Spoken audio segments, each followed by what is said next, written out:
ঈদের দিনটা আমি কিভাবে কাটালাম, কি কি রান্না করলাম, সেই সব কিছু নিয়ে থাকবে আমার আজকের এই ভিডিওটি। হ্যালো এভরিওয়ান, আসসালামু আলাইকুম। This is me Runa and welcome to my mini Eid blog.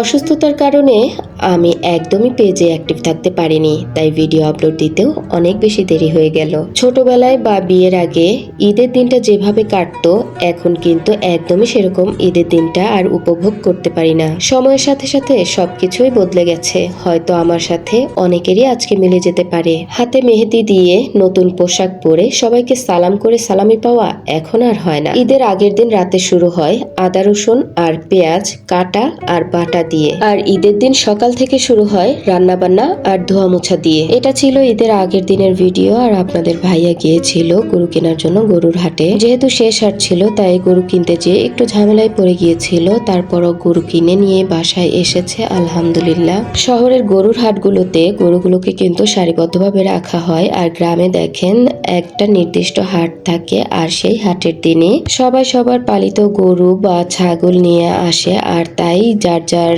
যেখানে ইচ্ছা সেখানেই দাঁড়িয়ে থাকে। যেহেতু ওই দিনই শেষ হাট ছিল, আর তাই আপনাদের ভাইয়ার গরু কিনে বাসায় আসতে প্রায় 12:30 থেকে 1টা বেজে গিয়েছিল। খুব বেশি রাত হয়, বাচ্চারা ঘুমিয়ে গিয়েছিল, আর রাতে কেউই গরু দেখতে পারেনি।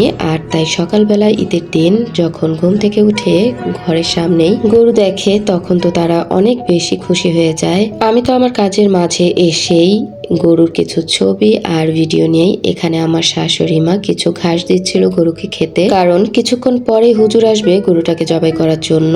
সকাল 10:30টার দিকে হুজুর এসেছিলেন, আর এসে আমাদের গরুটাকে জবাই করে দিয়ে যান। আর এখানে জবাই করার প্রস্তুতি চলছিল। জবাই করা হয়ে গেলে হুজুর আমাদের বাসায় নাস্তা করে উনি চলে যায়। উনি চলে যাওয়ার পরেই আমার বড় ভাসুর, দেবর আর 2-1জন ভাইয়া মিলে গরুর মাংসটাকে রেডি করে দেয়, আর নিয়ম অনুযায়ী আমরা তা সবার মাঝে বিতরণ করে দেই। আর এখানে দেখেন আমার মেয়ে চলে এসেছে তার দাদির কাছ থেকে লিচু পাড়ার জন্য।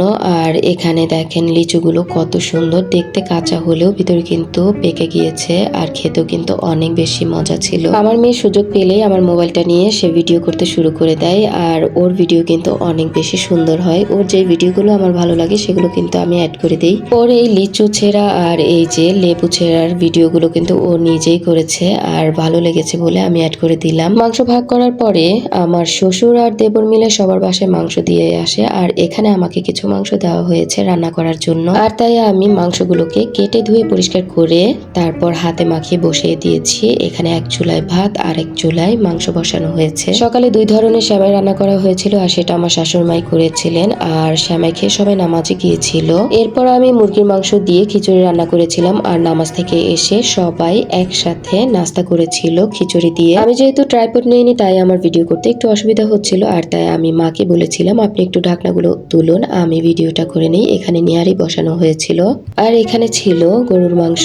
আমি গরুর মাংসটা খুব ভালোভাবে রান্না করে নিয়েছিলাম, আর মাশাআল্লাহ খেতে এত বেশি মজা হয়েছিল। কুরবানির মাংস এমনিতে খেতে অনেক বেশি স্বাদ লাগে, আর যদি হয় মাটির চুলায় তাহলে তো কোনো কথাই নেই। খাবার টেবিলে বসে সবাই আমার রান্নার অনেক বেশি প্রশংসা করেছিল, আর দেখেন কালারটা কত সুন্দর হয়েছে। আমার শাশুড়ি মা আর বড় যা মিলে ভুঁড়ি পরিষ্কার করেছে, আর আমি যেহেতু ভুঁড়ি পরিষ্কার করতে পারি না তাই আমার দায়িত্ব ছিল রান্নার। বাড়িতে সবাই একসাথে ঈদ করতে গেলে মানুষের পরিমাণ যেহেতু অনেক বেশি থাকে তাই কাজের চাপটাও অনেক বেশি থাকে, আর তাই আমরা কাজগুলোকে ভাগ করে নেই। এতে করে একজনের উপরে সব দায়িত্ব পড়ে না, সব চাপ পড়ে না। এই তো ছিল আজকের ভিডিও। সবার কেমন লাগলো তা অবশ্যই লাইক কমেন্ট করে জানাবেন। আল্লাহ হাফেজ।